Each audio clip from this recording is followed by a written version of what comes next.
Hi friends, আমি সৌমি। কয়েকদিন আগে আমার একটা শো ছিল মালদাতে, আর সেখানে আমার থাকার ব্যবস্থা হয়েছিল হোটেল বিএম গ্র্যান্ডে। বিএম গ্র্যান্ডের খাওয়া দাওয়া তো যথেষ্ট ভালো, সেটা নিয়ে কোনো কথা নেই। কিন্তু আমি যেহেতু পিওর ভেজিটেরিয়ান, সেটা শুনে রিজুদা বলল, সৌমি তোমাকে একটা জায়গা খাওয়াতে নিয়ে যাব, চলো। আর যেমন ভাবনা তেমন কাজ। পৌঁছে গেলাম আমরা পরদেশি ধাবা, মালদা থেকে একটু দূরে।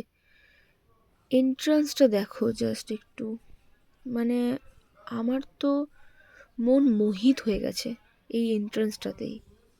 আর এই এটা জাস্ট এন্ট্রান্সটা ছিল, এর পেছন দিকটা এরকম রাধাকৃষ্ণের এত সুন্দর একটা মন্দির, মানে কোনো ধাবাতে গিয়ে আমি তো আজ অব্দি এটা আমি দেখিনি। তারপর ওখানকার স্টাফরা আমাকে জিজ্ঞেস করলেন যে আমি কি পেঁয়াজ রসুনটা আমার কি চলে।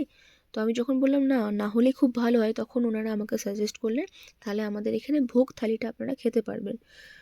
220 প্রাইস নিয়েছিল ভোগ থালিটার। আর এই খাওয়া দাওয়াটা এইখানে ভেতরে চলছিল। এখানে স্বাভাবিকভাবে লোক সংখ্যা খুব কম হবে, কারণ পিওর ভেজ কিনা।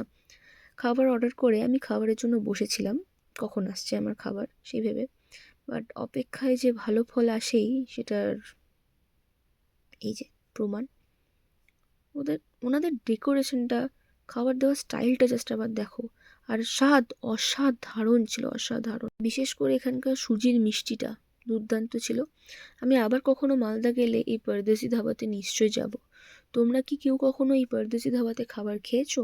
সেটা আমাকে অবশ্যই কমেন্ট করে জানিও। দেখা হবে আবার নতুন কোনো ভিডিওতে। আর মেনুগুলো তোমরা নিজেরাই দেখে নাও। By, good night.